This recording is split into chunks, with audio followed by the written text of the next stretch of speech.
গুরুত্বপূর্ণ একটি আপডেট 2024 সালে অক্টোবরে অ্যাপয়েন্টমেন্ট জমা নেওয়া সম্পূর্ণরূপে বন্ধ করে দেওয়া হয়।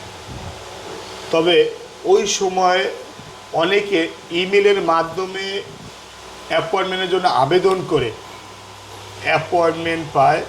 দুঃখের বিষয়, তারা সেই অ্যাপয়েন্টমেন্ট জমা করতে পারে না। ভিএফএস গ্লোবালে ওয়ার্ক ভিসার অ্যাপয়েন্টমেন্ট সম্পূর্ণরূপে বন্ধ করে দেয়। পরবর্তীতে 2025 সালে ফেব্রুয়ারি 12 তারিখ থেকে আবার কার্যক্রম শুরু করে। এখন কথা হচ্ছে, আমরা অনেকেই ওই সময় ইমেলের মাধ্যমে অ্যাপয়েন্টমেন্ট পেয়েছিলাম, ভিএফএস গ্লোবাল বন্ধ থাকার কারণে জমা করতে পারিনি বা জমা করতে পারেননি। তাহলে ওই অ্যাপয়েন্টমেন্ট দিয়ে পরবর্তীতে কি জমা করার কোনো অপশন রয়েছে বা আদৌ সেই অ্যাপয়েন্টমেন্ট কোনো কাজে আসবে কি না?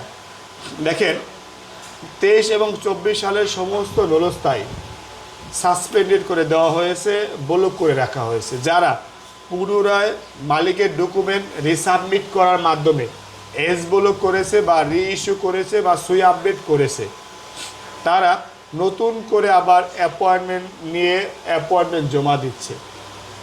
মনে রাখবেন, সেই অক্টোবর, নভেম্বর, ডিসেম্বরে যে অ্যাপয়েন্টমেন্ট আপনি পেয়েছিলেন, সেই অ্যাপয়েন্টমেন্টের কোনো কার্যক্রম এখন আর চলমান নেই। আপনি যদি নতুন করে সুই আপডেট করতে পারেন, অবশ্যই অ্যাপয়েন্টমেন্ট পাবেন। অন্যথায় সেই অ্যাপয়েন্টমেন্টের দায় দিয়ে কোনো প্রকার অ্যাপয়েন্টমেন্ট জমা করতে পারবেন না। যাত্রীর কাছ থেকে কোনো প্রকার আপনি পাইতারা করে আপনার নুরস্তা অথেন্টিক প্রমাণ করতে পারবেন না।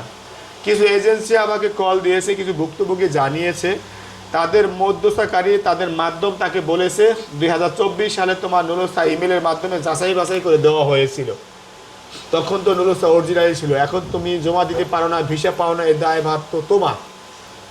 এটা সত্যিকার অর্থে একটা নিম্নমানের কথা, একবার জ্ঞান শূন্য ব্যক্তির কথা।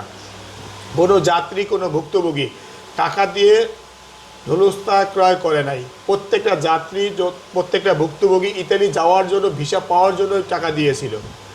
আপনার নুরস্তা অ্যাপয়েন্টমেন্ট হয় নাই, আপনি সুই আপডেট করতে পারেন নাই, তাই এখনই যদি আপনি সুই আপডেট করতে পারেন, অটোমেটিক আপনি অ্যাপয়েন্টমেন্ট পাবেন, জমা করবেন, ভিসা পাবেন। অন্যথায় ওই অ্যাপয়েন্টমেন্ট দায় দিয়ে আপনি তার উপরে দায় চাপিয়ে দিয়ে তার টাকা আত্মসাৎ করতে পারেন না। আসসালামু আলাইকুম ওয়া রাহমাতুল্লাহ।